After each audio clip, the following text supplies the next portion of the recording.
Merhaba değerli izleyenlerimiz.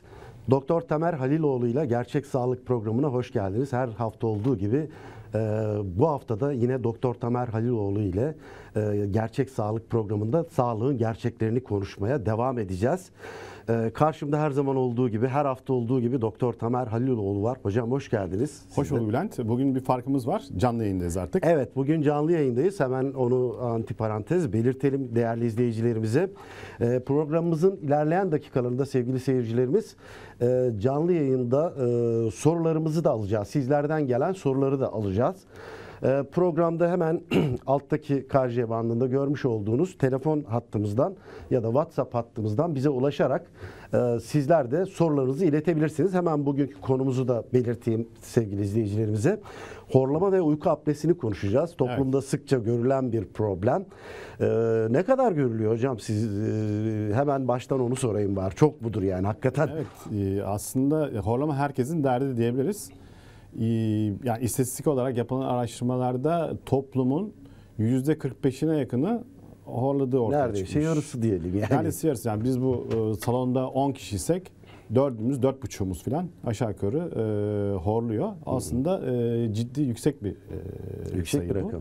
Horlamada biliyorsunuz bizim uykuda olduğumuz İki haneden bir hane diyebiliriz aslında. Evet, iki yani. haneden bir hane diyebiliriz. Aslında bu yani pandemi ve Covid sürecinde de bu horlama şikayetleri biraz daha aileler içerisinde fazla gözükmeye başladı.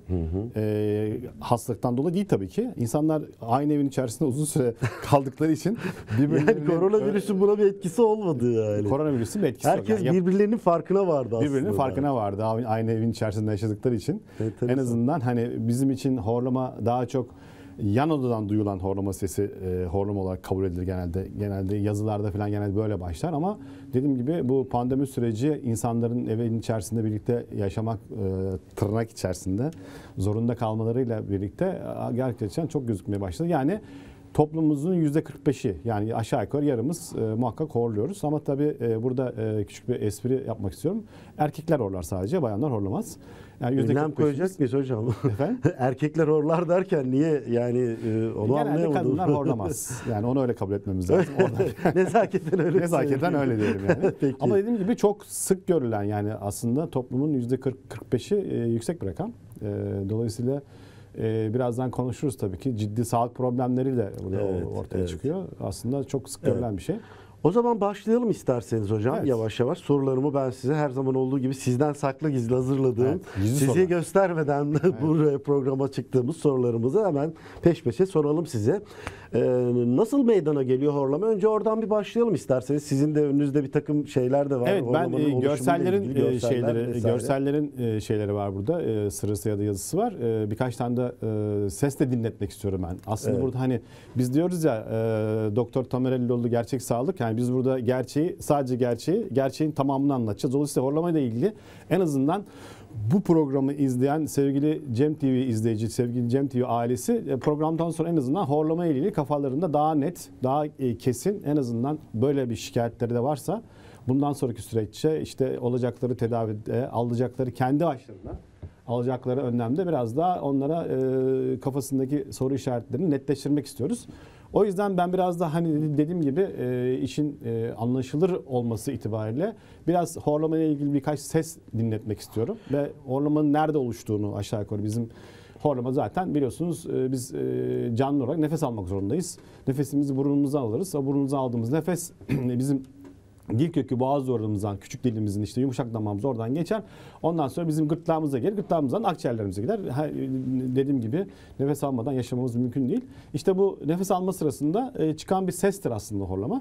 O yüzden ben aslında horlamanın işte sebeplerini anlatmadan önce bir oluşumunu nasıl oluştuğunu yönetmenimizden önce sesimi dinleyelim isterseniz. Evet, birkaç tane horlama sesimiz var. Peki bu sesi neden dinlettiğimizi size bir önce sorayım. Yani farklı sesler farklı horlama tabii ki. modellerine mi işaret yani? Evet, işte onun bizim baş boynumuzda işte burnumuzun arkası, dil kökümüz işte ne derler gırtlağımız o kadar bölgede hangi bölgeye tekabül ettiğini anlatmak açısından. Yani tedavi de ona göre mi yapılıyor tabii hocam? ki tedavi de ona göre çünkü o farklı sesler farklı tedavi yöntemleri yapılmasına mı neden tabii oluyor? ki farklı sesler farklı tedavi modelleri sadece tedavi için değil hastaya da yapacaklarını söylememiz açısından işte hasta tek başına doktora geldiği zaman aslında horlama şikayetinde horlama yakınmalarında hastaların da yapacağı bazı şeyler vardır.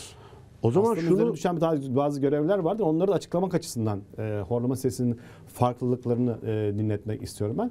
Burada eğer verirse ilk böyle bizim yumuşak damak, palatal horlama. Sevgili yönetmenimizden rica tane edelim. sesimiz var. 4 tane Dinleyelim hep horlama beraber. sesi bakalım nasılmış. Horlama konuşuyoruz, horlama dinleyelim önce. Tabii. Evet, verebilirsek. Evet. İlk sesimiz bu. İsterseniz yorumunuzu alalım hocam. Bu yumuşak damak tarzı bir horlama. Yumuşak damaktan gelen bir horlama. Dolayısıyla bizim yani küçük dilimizin üst tarafı var ya. Evet. Küçük dilimizin üst tarafından gelen horlama. Şurada da gösterebilir burada misiniz da, hocam? Burada da eğer şeyse ne derler şu kameraya göstermeye yapabilirse çalışayım. Zoom yapabilirsek ya da şey yapmazsak. Bizim bu sert damak, yumuşak damak. Yani yumuşak damaktan daha doğrusu anlaşılması açısından küçük dilimizin yukarısındaki bir yumuşak damak bölümünden gelen horlama bu. Dolayısıyla buna palatal horlama diyoruz.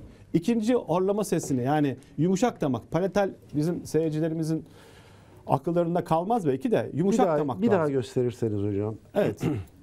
Şurada şey yaparsak bizim şöyle tutayım. Burada sert damağımız var. Küçük dilimizin üzerindeki bir yumuşak bölüm var bizim. Bu bölüme ait olan horlamayı gösteriyor. Birazdan bununla ilgili görselimizi ayrıntılı olarak orada göstermeye çalışacağım.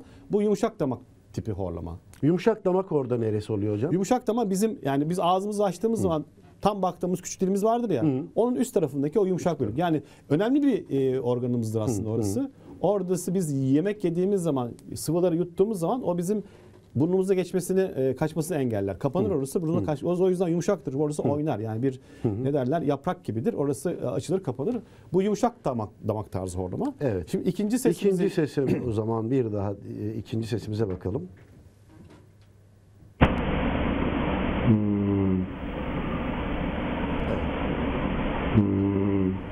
Evet, bu da biraz daha farklı ama bu da yumuşak damak tarzı horlama. Evet. Bu da aynısı. Yani ikisinin arası küçük fark var. Yani yumuşak damak tarzı horlama bu da. Şimdi üçüncü sesimizi anlatalım, dinletelim. Hocam Bu biraz daha yüksek. maşallah. Maşallah. Bu 50 yaş üstü biraz daha kilolu yanında uyuyan kişiye erkeğin. sabır diliyoruz Evet. diyelim. Bu 50 yaş üstü biraz daha kilolu bir erkeğin, yalnız bu altını çizelim. Kilolu bir erkeğin horlaması 50 yaş üstü. Son şeyimizi sesimizi dinletelim.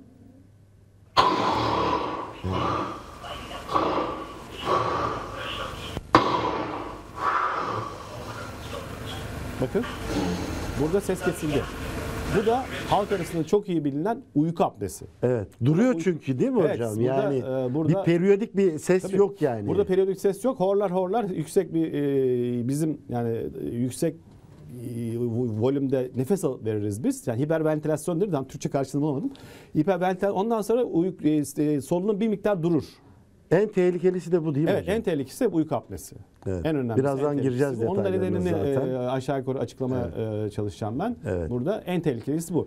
Özellikle belirli bir yaş üzerinde kardiyovasküler yani ne derler tansiyon tarzı bir takım problemler olan, bir takım kalp problemleri olan hastalar için en tehlikelisi uyku apnesi. Burada.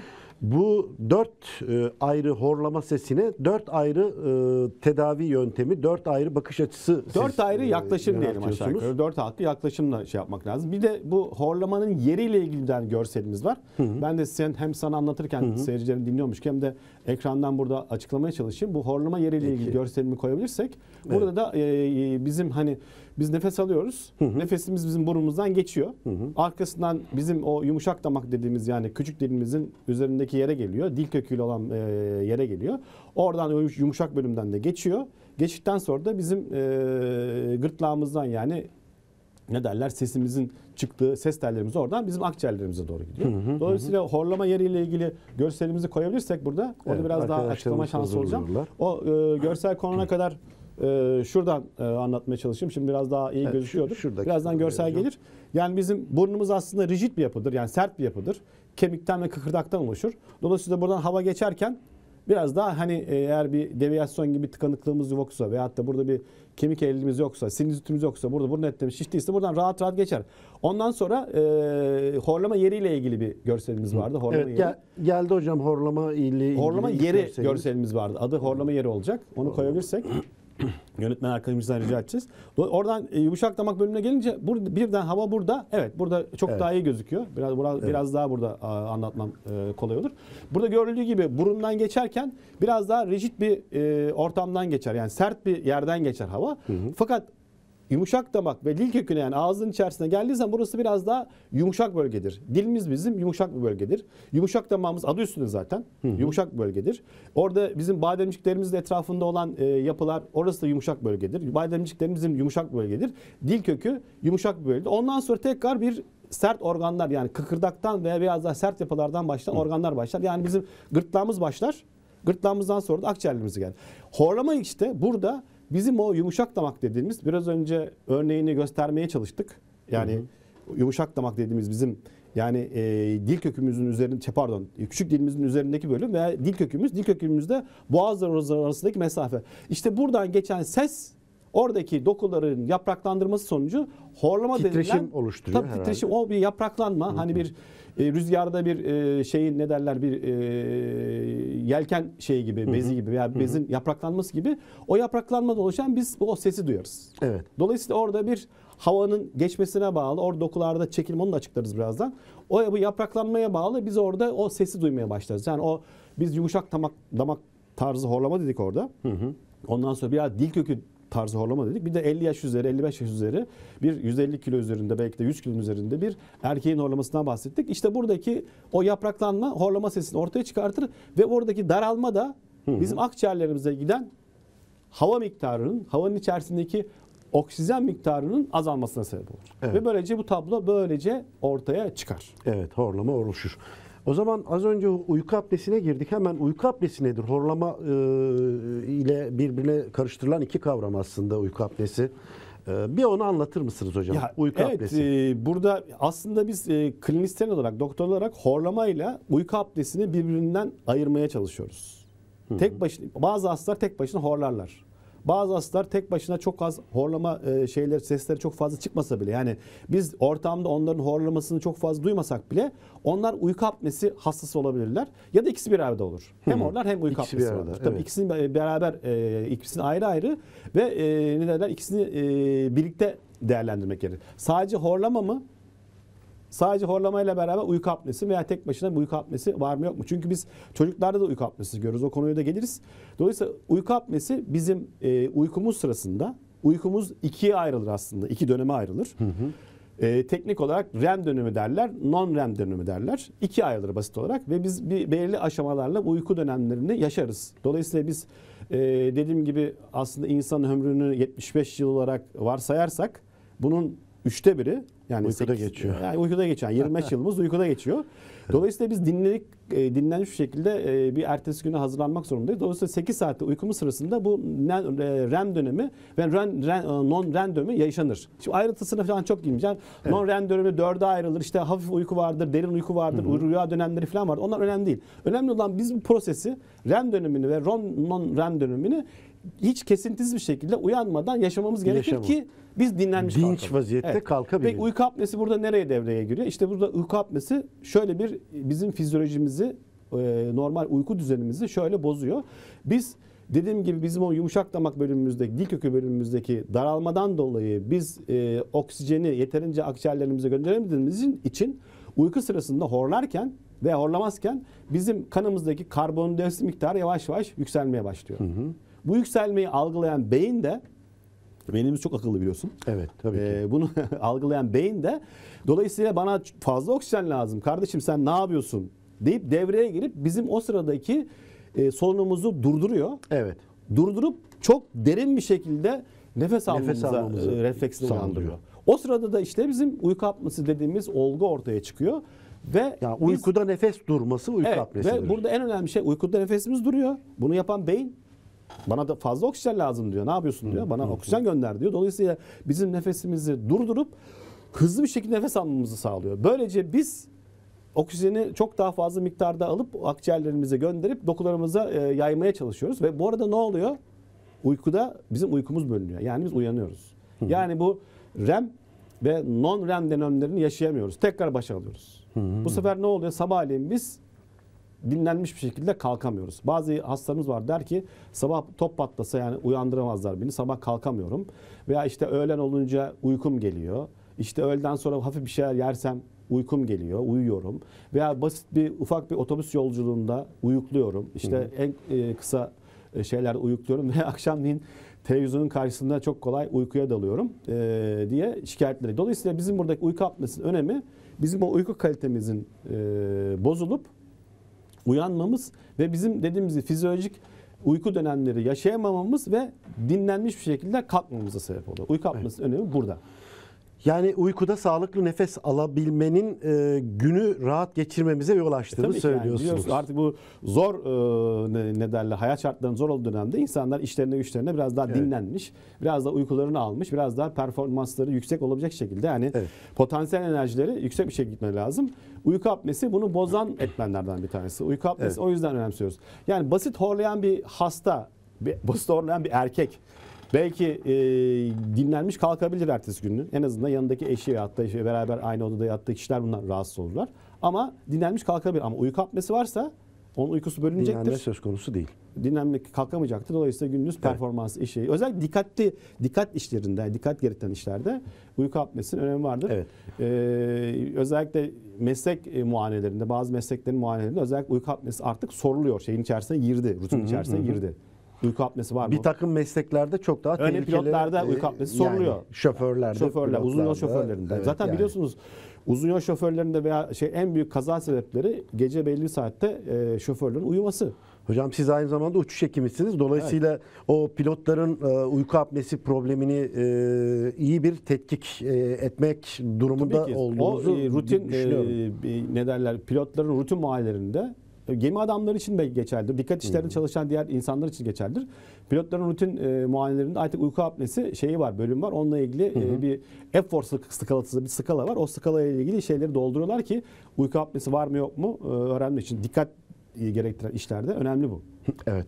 Hocam hemen değerli izleyicilerimize ben buradan canlı yayında telefon numaralarımızı da aktarmak istiyorum. Eğer bizlere ulaşıp sorularını aktarmak isteyen izleyicilerimiz varsa telefon numaramız 0212 625 18 18. WhatsApp numaramız ise 0530 848 13 12.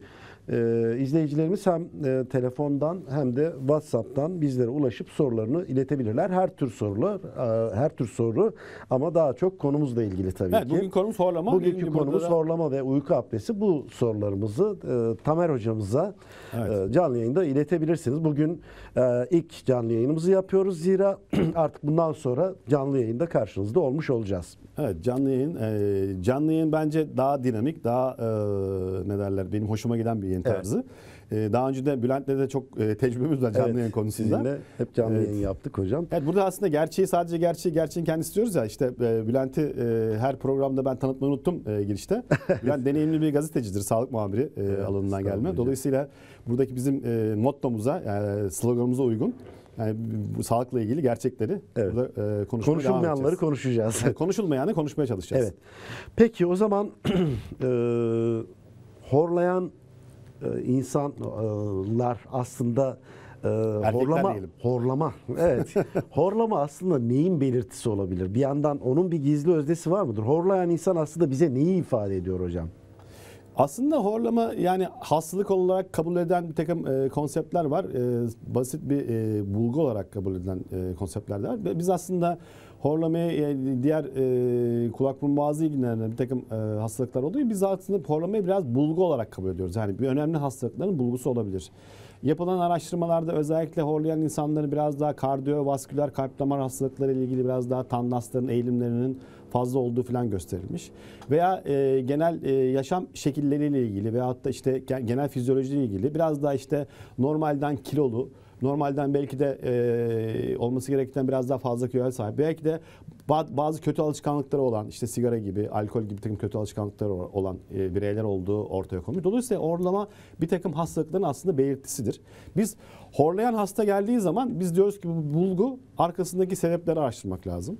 Birincisi, bu sebeplerden bir tanesi biraz önceki horlama yeri gibi yeri görselimizde gösterdiğimiz gibi bunlardan bir tanesi fizyolojik olarak sizin şeyiniz ne derler baş boyun yapımız. İnsanlar 3 tiptir aslında.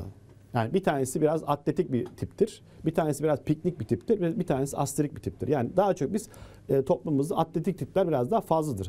Piknik tipler biraz daha kısa kalın boyunlu, şişman görünümde, fizyolojik görünümde olan insanlardır. Fizyonomik görünümde olan insanlardır. Asterik tiplerde biraz daha zayıf, çelimsiz, cılız tarzı bizim toplumda çok görürüz bunları. O tarz insanlardır. Dolayısıyla eğer siz atletik yapıya sahipseniz, baş boyunla ilgili daha öncesinde bir probleminiz yoksa, kilo aldıysanız eğer, kilonuz arttıysa horlama ile ilgili bir şikayetiniz oluşmaya başlayabilir.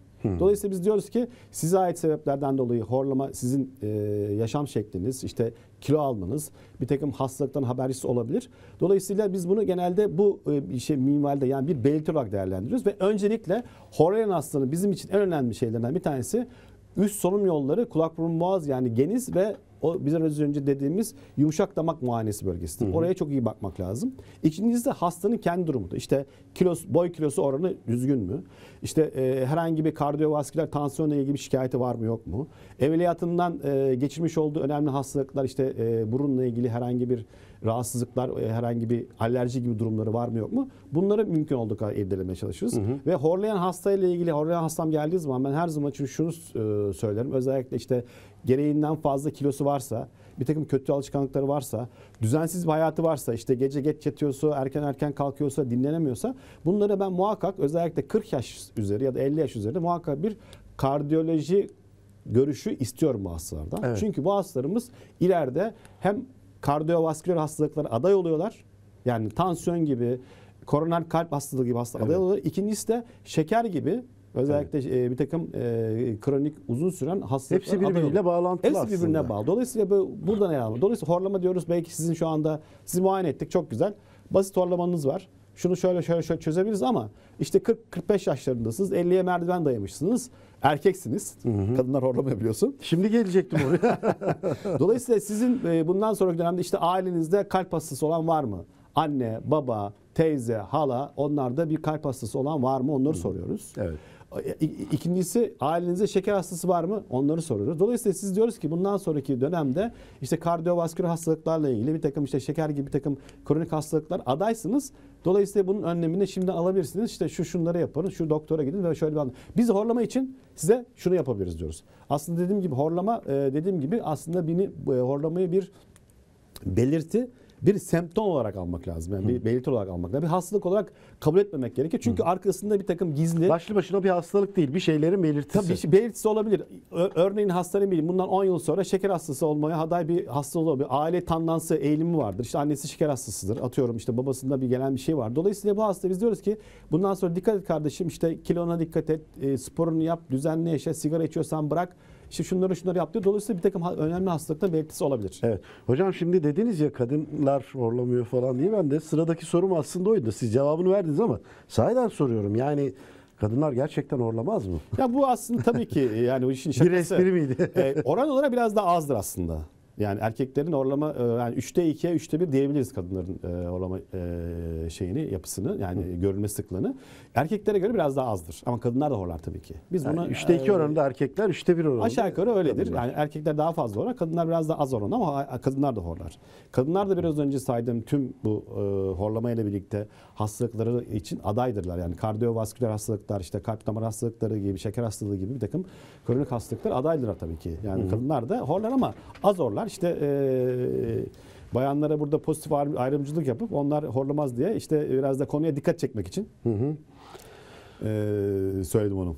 Evet hocam, şimdi o zaman şöyle yapalım.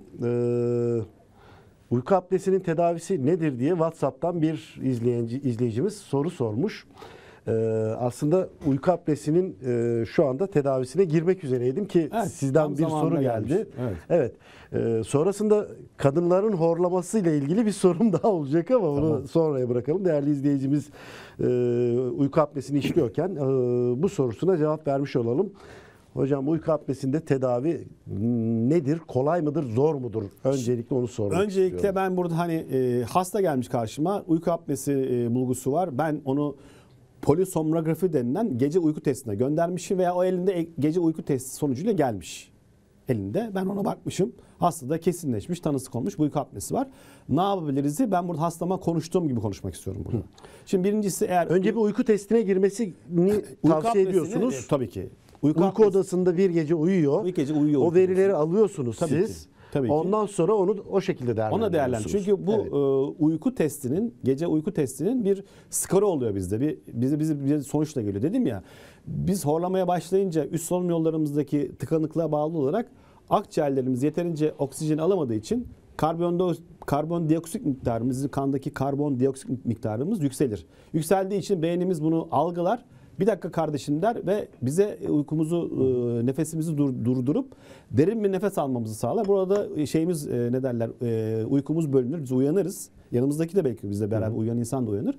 Dolayısıyla o sırada uyku apnesi ortaya çıkar. Ve bu uyku apnesi ortaya çıktığı zaman bunun bir skoru vardır. İşte bir ne derler, birden aşağı 100'e kadar bir skorlanır bu. O skora bakarız. Sadece ona bakmayız. Hastayı muayene ederiz. İşte dediğim gibi bir kısa kalın boynu mu, kilo almış mı, yumuşak damakla dik öküm mesafesine kadar. Biz muhakkak uyku apnesi olan hastalarımızda muhakkak surette bir nazal olarak, yani burundan bir endoskopi yaparız. Yani genizine kadar bakarız. Biraz önce dediğimiz o rigid, bizim daha sert olan burun bölgemizdeki yapısına bakarız. Dil köküsüne bakarız. Dil köküyle boğaz duvar arasında mesafesine bakarız. Dolayısıyla hastanın da bir genel kondisyon durumu vardır. Hepsini beraber değerlendirmek lazım. Ve burada sadece doktorun yapacağı şeyler burada aslında horlama için sınırlıdır.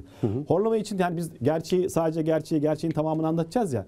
Horlama aslında toplumda tedavi olarak çok suistimal edilen bir durum. Yani ben çok görüyorum. Çok reklam dönüyor bazı yerlerde. İşte gelin horlamanızı 5 dakikada çözelim. İşte buna bir lazer atarım, bir tane fazer atarım falan. Aslında bunlara çok fazla inanmamalarını ben burada öneriyorum. Sevgili Cem TV ailesine biz ne dedik? Söz verdik burada, gerçeği söyleyeceğiz diye.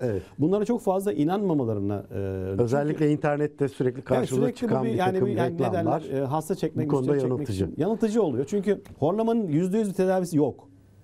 Evet. Biz de onu da anlatacağım burada çok. Hocam önce uyku apnesinin tedavisini isterseniz söylüyorum. Bir daha tekrar edelim. Sonrasında küçük bir araya gideceğiz. Zor mudur yani? Uyku apnesi ne kadarlık bir süreçte tedavi edilir? Tabii uyku apnesinde cerrahi olarak bir yardımcı olma yöntemlerimiz var. İşte bu burundan başlıyor, dil köküne, işte bademcik bölgesine göre cerrahi olarak yardımcı olacağımız şeyler.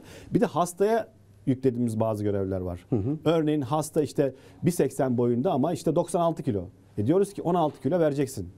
Peki bunu nasıl vereceksin? İşte ona ait bir gerekirse diyetisyene yönlendiriyoruz. Gerekirse ona bir takım yaşam tavsiyelerinde bulunuyoruz. Dolayısıyla bu uyku apnesinin tedavisi hekimin yapacakları var. Cerrahi bir takım prosedürlerle beraber hastanın da yapacakları var. İkisini beraber. Aslında tedavi beraber planlıyorsunuz. Tabii ki ikisinin beraber olması gerekiyor. Evet. Ben istediğim kadar onun işte ne demek üst solunum yollarını burunda işte dublör yapayım, açayım ama hasta bir takım alışkanlıklarını, yaşam kalitesindeki bir takım alışkanlıkları değiştirmezse horlaması ve uyku apnesi tedavi olmayabilir. Dolayısıyla hem hastanın yapacakları var burada hem de bizim hekimlerin yapacakları. Bunlar yapıldıktan sonra tedavi edilebilir bir hastalık. Tabii ki. Uyku apnesini zaten tedavi etmek lazım.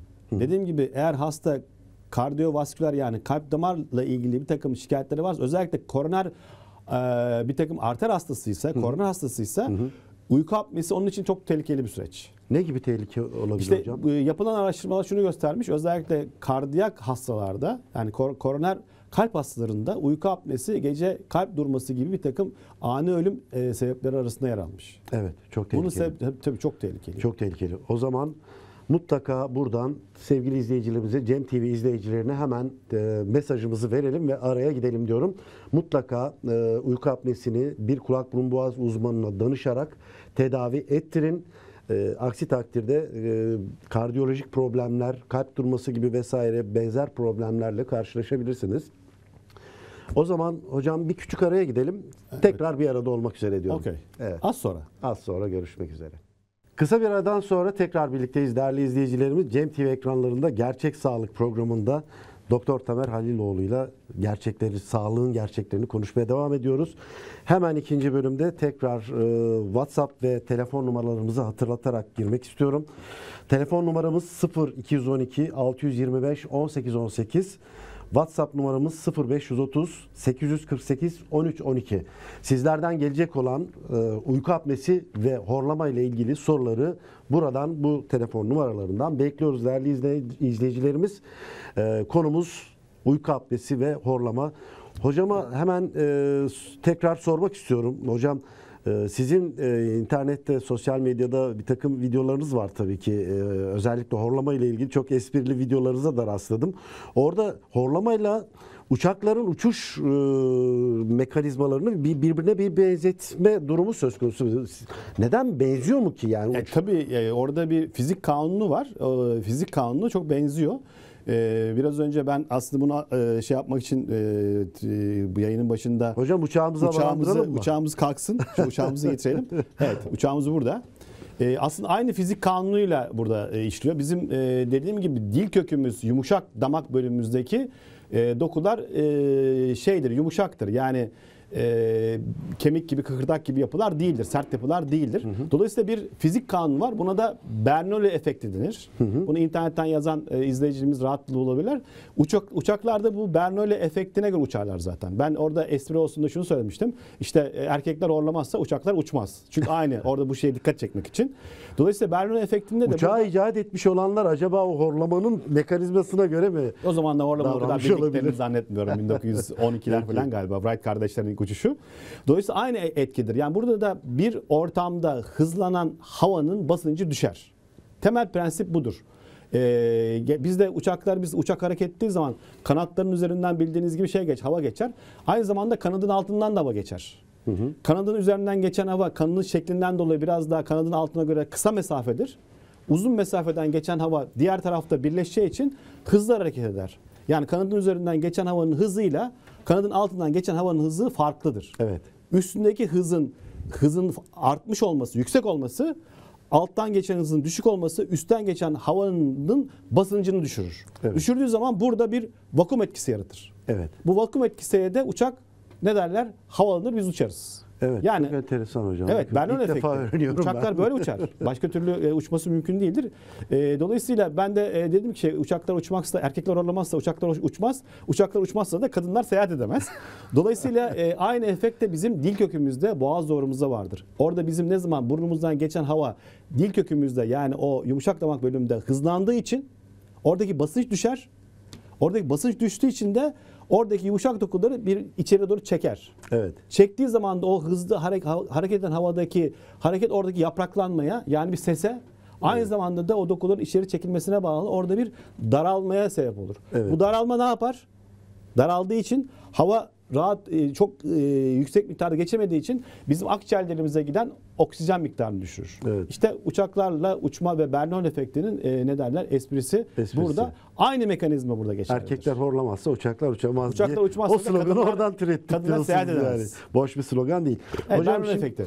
Şimdi evet, WhatsApp'tan yine değerli bir izleyicimiz sizin az önce yaptığınız bir bayanlarla ilgili horlama konusuna ithafen onu söylemiş, hatırlatmış. Lütfen sorar mısınız Bülent Bey, acaba ben bayanım ve horluyorum ve bu konudan da çok muzdaribim. Efendime söyleyeyim, hatta bu yüzden ilişkim de bozuldu. Sevgilimden ayrıldım.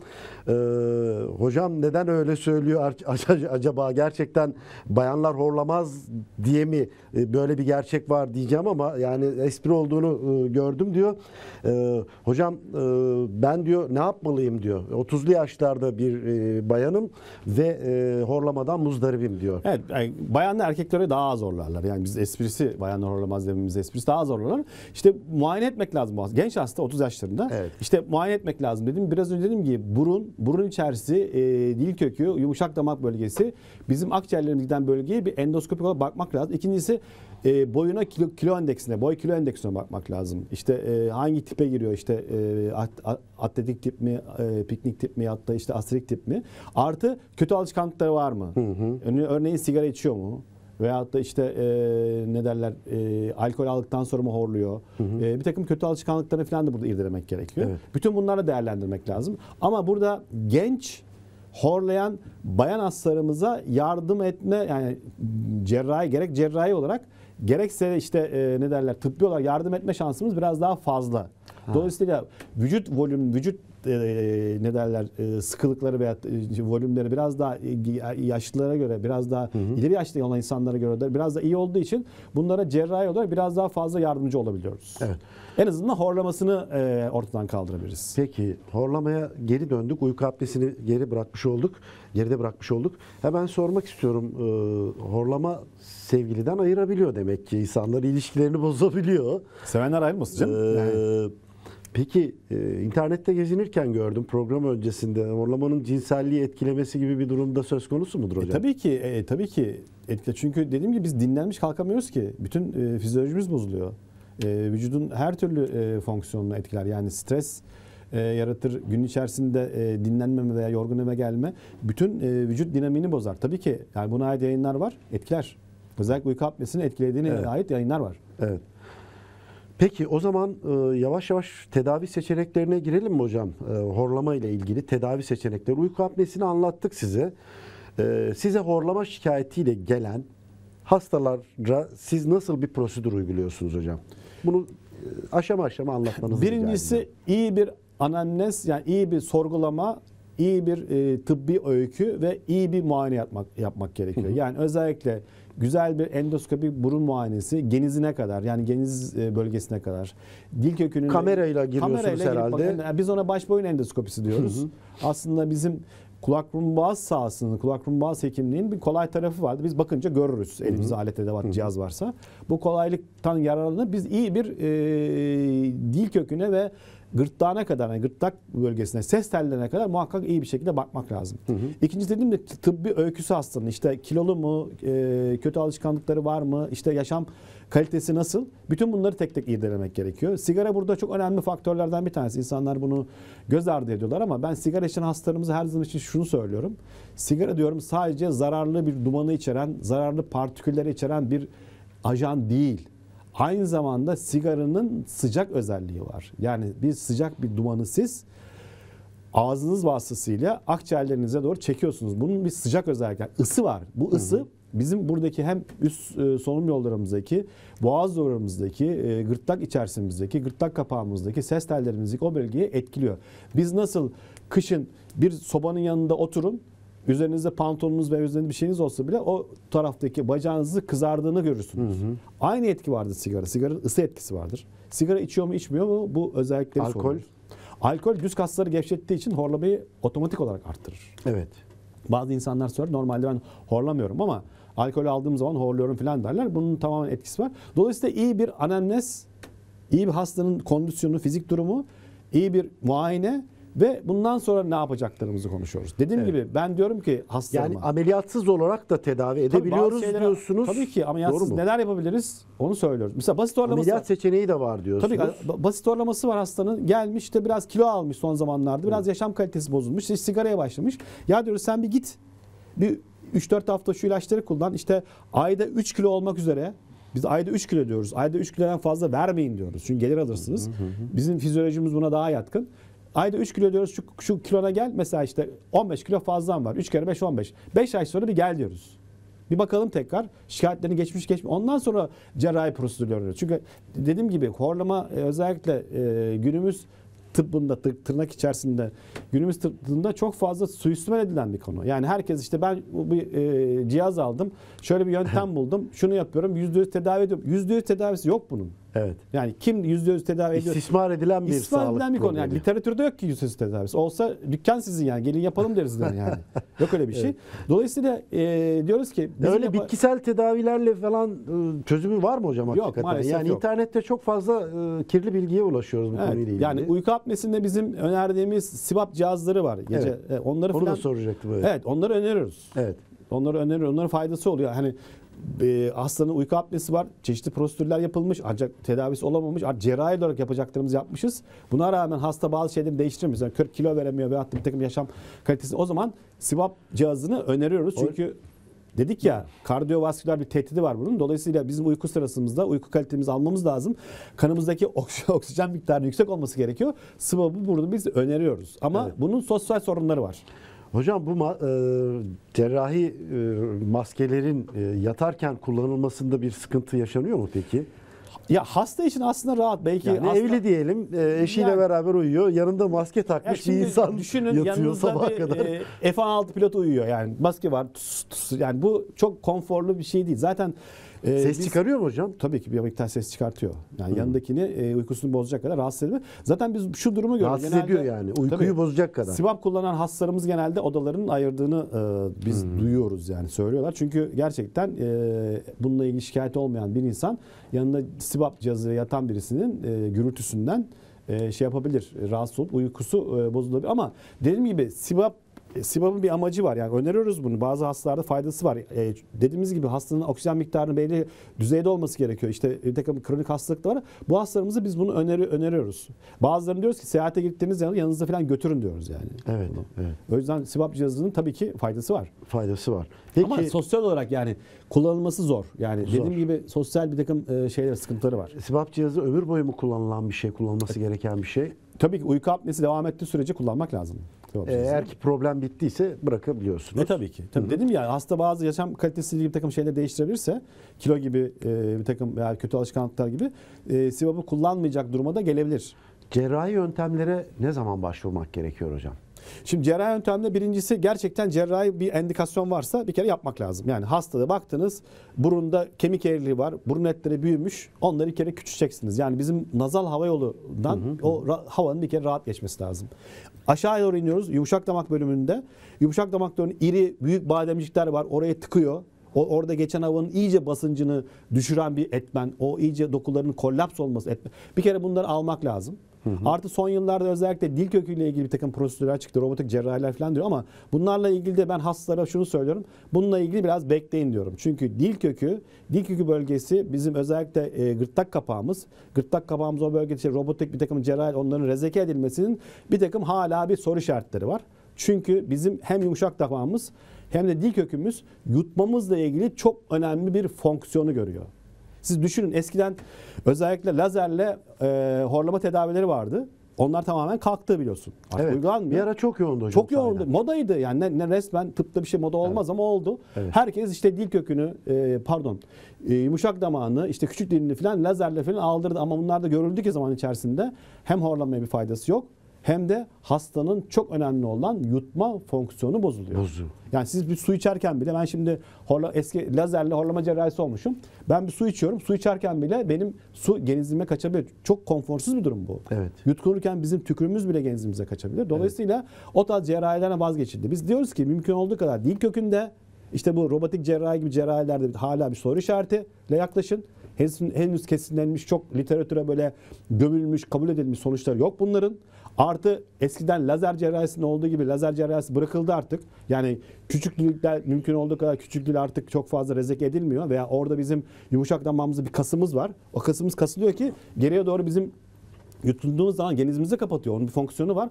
O fonksiyonu mümkün olduğu kadar ortadan kaldırmayacak cerrahileri tercih edin diyoruz. Dolayısıyla cerrahi yöntem olması gerektiği kadar ve olması gerektiği yerlere yapılması lazım.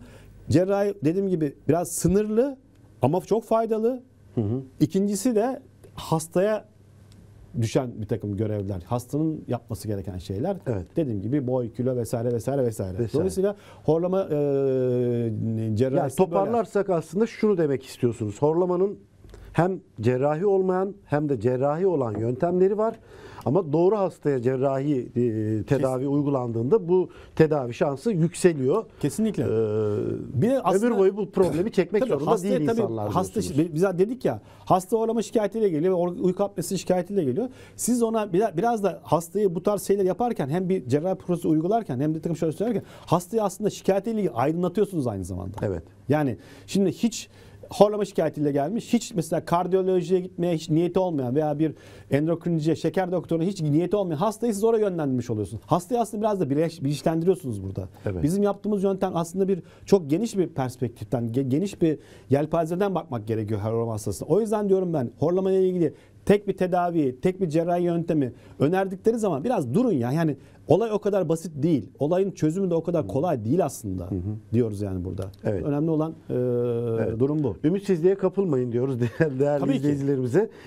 Uyku apnesinin ve horlamanın her ikisinde çözümü var. Tamer Hocam gibi uzmanlar bu konuda sizlere her türlü çözümü üretiyorlar. Hocam yine bir Sorumuz. evet. Evet, telefonumuz varmış ama hattan düşmüş galiba. Tekrar. Peki o zaman hemen devam edelim. Yine pratik bilgiler vermeye horlama ile ilgili. Horlayan insanlar nasıl yatmalı hocam? En başta tavsiyelerimizden bir tanesi bu. Eğer biz yattık, şimdi herkes aslında biz dedik ya herkes horlar, her canlı horlar. Evinizde kediniz varsa arası horladığını duyabilirsiniz. Evinizde köpeğiniz varsa arası horladığını bu her canlı horlayabilir. Bu da yatıştaki fiziksel pozisyonumuza bağlı. Mesela biz yattık, kafamız geri gitti, dilimiz arkaya düştü, horlayabiliriz. Dolayısıyla biz öncelikle basit horlaması olan hastalarımıza özellikle bu boyun ve omuz bölümlerinin açılarını bir takım besleyen bir takım yastıklar tavsiye ediyoruz. Ve mümkün olduğu kadar diyoruz ki yan yatmaya çalışın veya yan yatmaya kendinizi alıştırın. Çünkü biz yan yattığımız zaman dil kökümüzün arkaya doğru düşmesi biraz da az olacağı için sizin horlama ile ilgili şikayetiniz biraz daha az olabilir. Yani yatış pozisyonunu burada özellikle tavsiye ediyoruz ve mümkün olduğu kadar da bizim bir boynumuz ve omuzumuzdaki şu açıyı besleyecek bir takım yastıklar tavsiye Özel ediyoruz. yastıklar. Zaten özel yastıklar var şeyde. Basit aslında ama çok faydalı. Basit yastıklar var. Bir mümkün olduğu kadar bu boynumuz geriye düşmeyecek şekilde yatmaya çalışın diyoruz. Bunlar basit yöntemlerden bir tanesi. Yatış pozisyonunu böyle tavsiye ediyoruz. Mümkün olduğu kadar da bizim hani hep böyle ne çok yüksek ne çok alçak. tabii ki Değil mi hocam? ortalama olarak yani bizim bu biz normalde düz yattığımız zaman yani bizim boynumuzun arkaya ekstansiyona arkaya düşmemesi gerekiyor. Yani dilimiz arkaya düşmemesi gerekiyor. Bunu besleyecek bir yastık.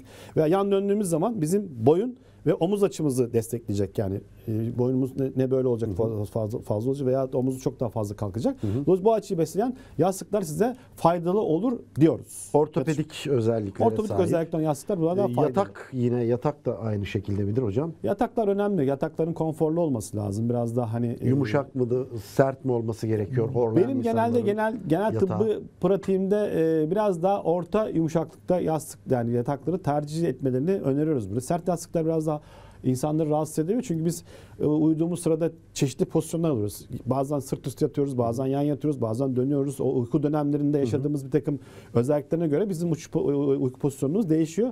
Dolayısıyla biraz daha yumuşak yataklar bizim uyku konforumuzu, uykumuzu çok daha iyi almamızı, iyi dinlenmemizi sağlaması da faydalı olur diye biraz daha yumuşak olanları tercih etmelerini söylüyoruz. Ama bu insan pratiği değişik. Bazıları sert yastıktan hoşlanıyor veya sert yataktan hoşlanıyor. O da pratiğe göre de değişebilir. Değişebiliyor.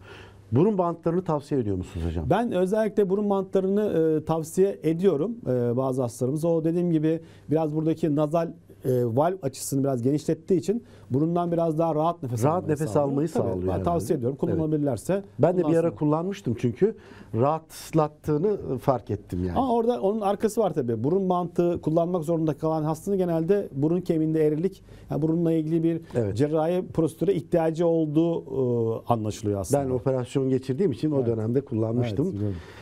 Hocam böyle merak ediliyor tabii ki bu konuda merak içerisinde izleyicilerimiz. Bir soruya göre yine WhatsApp'tan gelmiş ilginç bir soru. Genetik midir horlama? Kısmen öyledir aslında. Genetik şöyle, annenizi babanıza benzersiniz. Yani sizin kalıtsal bir mirasınız vardır. Belli bir fizyonomik, fiziki özelliklerden gelirsiniz. Yani biraz da hani biraz önce dedik ya 3 tip vardır. Atletik tip, piknik tip veyahut da astrik tip. Bunlardan hangisine girdiğinize bağlı olarak tabii ki biraz genetik özellik vardır burada. Yani anne baba horluyorsa sizde de horlama normal diyebiliriz. Direkt geçişli olmasa bile siz biraz daha fizyonomik olarak ona benzeyeceğiniz için insanlarda şöyle bir şey vardır aslında. Bir insanın genotipi vardır. Yani bir genetik bir şifremiz vardır bizi ne derler var eden. Bir de fenotipimiz vardır. Fenotipimiz de dış görünüşümüzdür. Yani senin dış görünüş, saçlarının siyah olması, gözlerinin renginin işte mavi olması gibi dış görünüş vardır. Bizim genotipimiz ebeveynlerimizden, anne babamızdan gelir. Yani genetik bir mirastır aslında. Bu genetik miras da biz fizik şekliyle, yani fiziksel bir takım şekilde aldıysak bunların içerisinde horlama veya burun kemiğinde eğrilik gibi bir takım özellikler varsa buna genetik olarak geçişli de diyebiliriz tabii ki. Kişinin kendi kendine evde horlayan, çok da yoğun horlayan ama doktora da gidememiş, evde kendi kendine bir takım önlemler almak istiyor. Böyle önerileriniz var mı hocam? Ya birincisi belki önce bir kendisine baksın. Ya gerçekten işte kilo beğendi. Yani kilo almış mı almamış mı? Kilolu mu değil mi? Ona bakması gerekiyor. Yatış şeklini veya bir takım yastık yardımcı faktörleri gibi bir takım şeyleri değiştirmesi gerekiyor. Yatış pozisyonu bir takım şeyler değiştirmesi gerekiyor. Kötü alışkanlık var mı? Sigara içiyor mu? Günde bir paket sigara içen insanlar var. Bu o dedim sigara ısı etkisine bağlı bizim üst solunum yollarımızdaki yumuşak bölümlerdeki ne derler ödeme veya genişlemeye bağlı gece horlayabilirsiniz.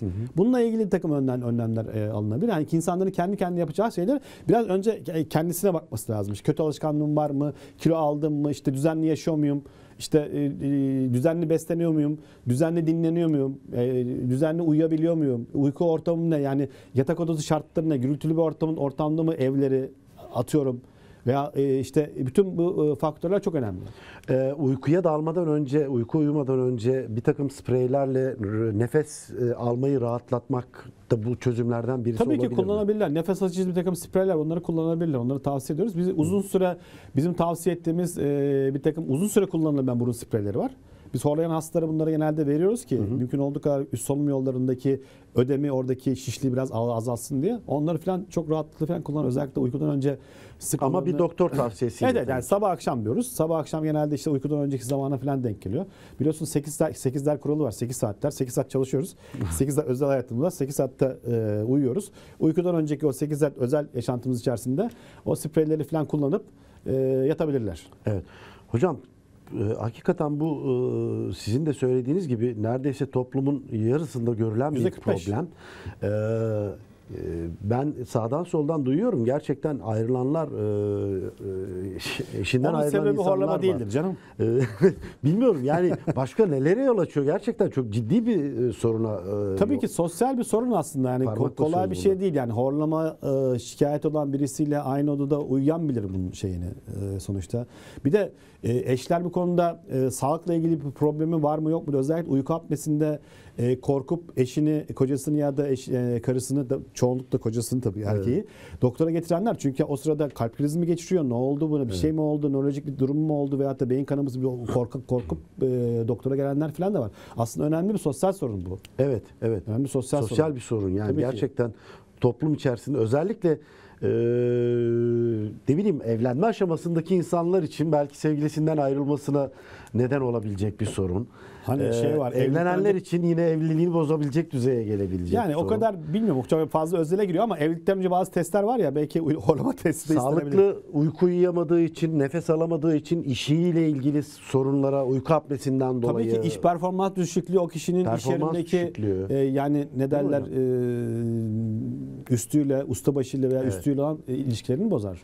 Yani tabii ki uyuklayan bir şoförü kimse işe almak istemez herhalde ya da bir pilotu, bir gemi kaptanını. Pilotlarla ilgili biraz daha sıkı bir taksi şoförünü ne bileyim. Tabii ki. Zaten trafik kazalarının büyük bir çoğunluğu özellikle gece 02 ile 05 arasında yapılan araştırmalarda trafik kazalarının çoğunun biliyorsunuz şoförün uyuması sonucu ortaya çıktı. Ortaya çıkmıştır. Yani dolayısıyla çok önemli bir durum. O yüzden hani ilişkilerle ilgili ilişkilerin özeline bırakmak lazım onu mümkün olduğu kadar. Ama bunun öncelikle ileri dönemde ortaya çıkacak bazı sağlık sorunlarının habercisi olarak algılamaları gerekiyor bence. Evet, başlı başına bir hastalık değil belki horlama ama bir takım sorunların habercisi diyorsunuz. Başlı başına hastalık olarak aldığı zaman yanlış yönlenebiliriz. En azından başka branşlara hastanın gitmesi açısından yanlış bir yerde tıkanmış kalabilir belki hastanın şikayeti. O yüzden bunu bir hastalık olarak değil de önemli hastalıkların öncesinde belirtisi olarak algılayıp ona göre ilerlemek lazım. Özellikle 30'lu yaşlarda, 40'lı yaşlarda, 50'li yaşlarda alınacak önlemler belki çok ileriki yaşlarda yani 30'da alınacak önlem 40'ında 45'inde belki tansiyon hastası olmasını önleyecek. Evet. Veyahut da işte 40'ında aldığın önlem 50'inde 60'ında belki şeker hastası olmanı önleyecek senin. Dolayısıyla bu tarz yaklaşımlarını ele almak lazım. Hocam süremizin sonuna gelmiş bulunuyoruz. Hadi ya. Var mı ekleyeceğiniz? Çok çabuk geçti değil mi? Evet. 2023 yılının bütün Cem TV ailesine ve Cem TV izleyenlerine sağlıklı geçmesini diliyorum ben. Evet. Canlı yayınlarım devam edecek her pazartesi 11'de. Evet. Buradayız. Öncesinden de soruları sorabilirsiniz. Evet. Ekranın alt kısmında bulunan WhatsApp hattından her türlü sorunuzu programımıza yönelik, Tamer hocamıza yönelik sorularınızı iletebilirsiniz sevgili izleyicilerimiz. Bugün de programımızın sonuna geldik. Tekrar gerçeklerin konuşulduğu Gerçek Sağlık programında tekrar görüşmek dileğiyle. Hoşça kalın diyoruz hocam. Evet, hoşça kalın. Herkese sağlıklı günler. Sağlıklı günler.